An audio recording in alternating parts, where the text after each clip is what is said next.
Hello backbenchers, welcome to our YouTube channel backbencher पाठशाला।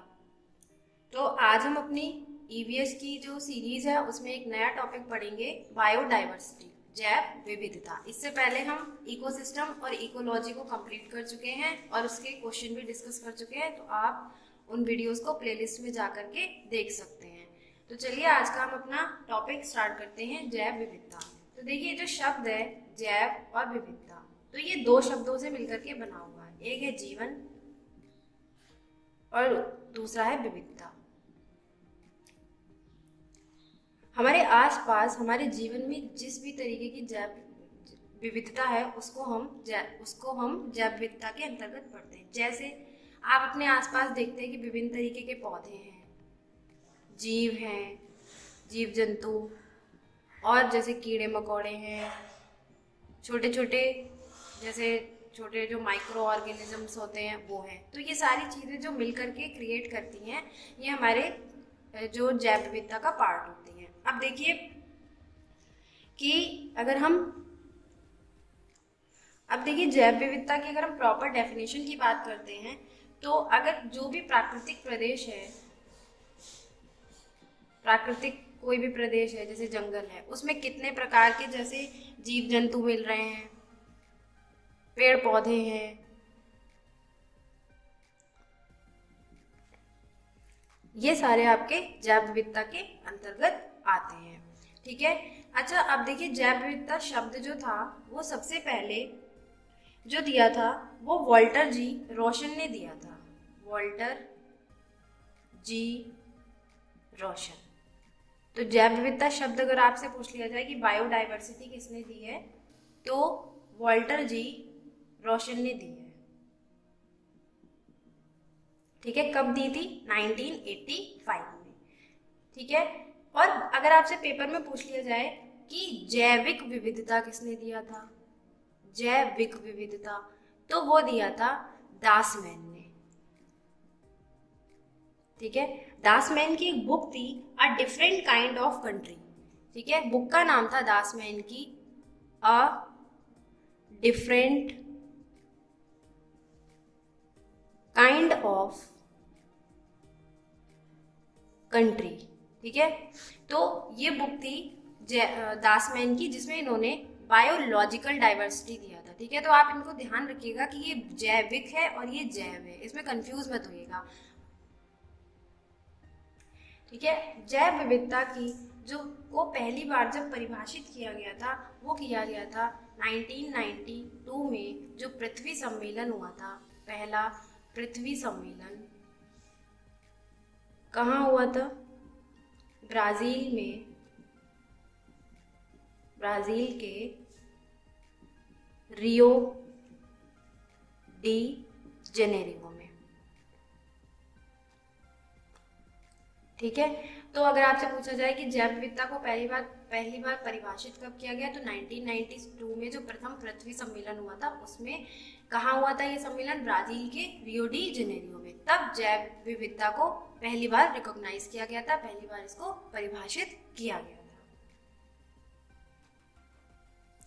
अब जैसे आपसे पूछ लिया जाए कि जैव विविधता जैसे कहाँ ज्यादा होगी या कहाँ कम होगी, तो जहाँ पे जीव जंतु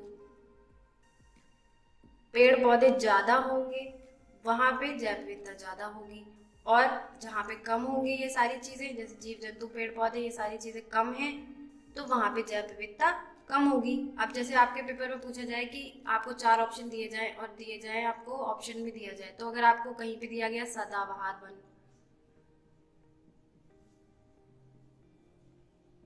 और दूसरे इस तरह से एक ऑप्शन दिया जाए मरुस्थल, तो देखिए कहाँ सबसे ज्यादा जैव विविधता होगी? ऑब्वियसली सदाबहार वनों में, क्योंकि यहाँ पे पेड़ पौधे पशु पक्षी और जो जीव जंतु कीड़े मकोड़े ये सारी इन सब की जो संख्या होगी वो बहुत ज्यादा होगी, और मरुस्थल में इनकी संख्या बहुत कम होगी। तो इसलिए आप बता देंगे वहां पर कि इन वनों सदाबहार वनों की जैव विविधता सबसे ज्यादा होती है।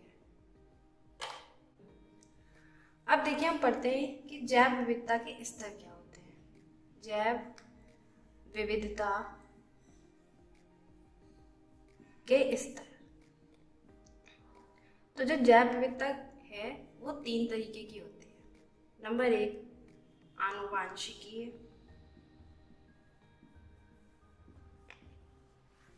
ठीक है। नंबर 2 प्रजातीय, और नंबर 3 होता है पारितंत्र।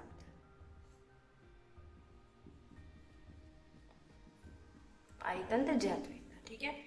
तो अब हम सबसे पहले डिस्कस करते हैं कि आनुवांशिकीय जैव विविधता क्या होती है।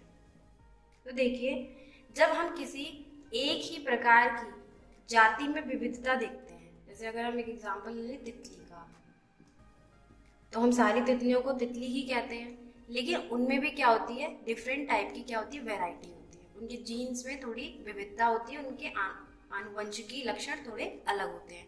तो अगर आप कहेंगे कि एक ही जाति में जब हम विभिन्न प्रकार के लक्षणों को देखते हैं, ठीक है, तो उस विविधता को कहते हैं आनुवांशिकी विविधता। जैसे मछलियां, सारी मछलियां ही होती हैं, लेकिन हर मछली में कुछ ना कुछ अंतर होगा, तो इस विविधता को हम आनुवांशिकी विविधता के अंतर्गत ले पढ़ते हैं। नेक्स्ट आता है हमारा नंबर 2, विविधता के स्तर में हम कहते हैं प्रजातीय विविधता। प्रजातीय विविधता, अब जैसे ये प्रजातीय विविधता क्या होता है, अब जैसे अगर हम एक जंगल ले लें, मान लीजिए कि एक जंगल है, तो इस जंगल में देखिए बाघ होगा, मोर, ठीक है, पेड़ों में जैसे आम का पेड़ है, सागौन है, ठीक है। तो ये विविधता जो कहलाएगी कि एक पारितंत्र में जो विभिन्न तरीके की प्रजातियां पाई जा रही है, जैसे बाघ की प्रजाति पाई जा रही है, मोर की प्रजाति है, पेड़ों की विभिन्न विभिन्न प्रजातियां हैं, तो उस विविधता को हम कहते हैं प्रजातीय विविधता। तीसरी विविधता होती है हमारी पारितंत्र विविधता।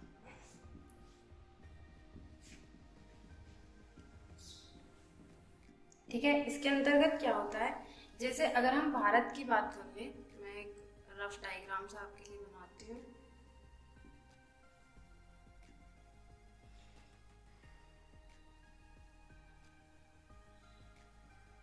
ठीक है, तो अगर आप भारत के नक्शे की बात करें तो आप देखेंगे कि यहाँ पे भारत में पाए जाते हैं पर्वत, ठीक है, और इस क्षेत्र में जो राजस्थान वाला क्षेत्र है यहाँ पे पाए जाते हैं मरुस्थल, ठीक है। उत्तर प्रदेश और एमपी बिहार के क्षेत्र की बात कर लें तो यहाँ पे हमें पाया जाता है मैदान, ठीक। ये वाला जो एरिया है हमारा वो है तट, ठीक है। तो ये इस तरीके के हमारे यहाँ छोटे छोटे क्या पाए जाते हैं, इकोसिस्टम्स पाए जाते हैं, ठीक है। और यहाँ की विविधताएं क्या होती है, अलग अलग होती है। जैसे यहाँ पे हमें सदाबहार वन मिलते हैं, यहाँ पे हमें मिलते हैं जैसे वो, यहाँ पे हमको मिलते हैं पर्णपाती वन, इस क्षेत्र में मिलते हैं हमें शंकुधारी वन, और यहाँ पे आपको कटीली झाड़ियाँ मिलेंगी, ठीक है। तो आप देखते हैं कि ये क्या है, और जो पारितंत्र विविधता होती है ये एक बहुत बड़े क्षेत्र में देखी जाती है, ठीक है। तो जैसे अगर हम भारत देश की बात कर ले तो हमारे देश में बहुत ज़्यादा डाइवर्सिटी है, ठीक है। तो इस विविधता को हम कहते हैं पारितंत्र विविधता। तो देखिए, आज हमने कवर किया है कि जैव विविधता किसे कहते हैं, जैव विविधता के स्तर क्या है, ठीक है। तो आज का ये टॉपिक यहीं पे समाप्त होता है। नेक्स्ट हमारा जो टॉपिक होगा वो होगा बायोडाइवर्सिटी के संरक्षण की जो विधियां हैं और बायोडाइवर्सिटी का घटना और बढ़ना। तो आप इसी तरीके से हमारे चैनल के साथ जुड़े रहें, वीडियो को लाइक करें, चैनल को सब्सक्राइब एंड शेयर करें। Thank you so much. जय हिंद।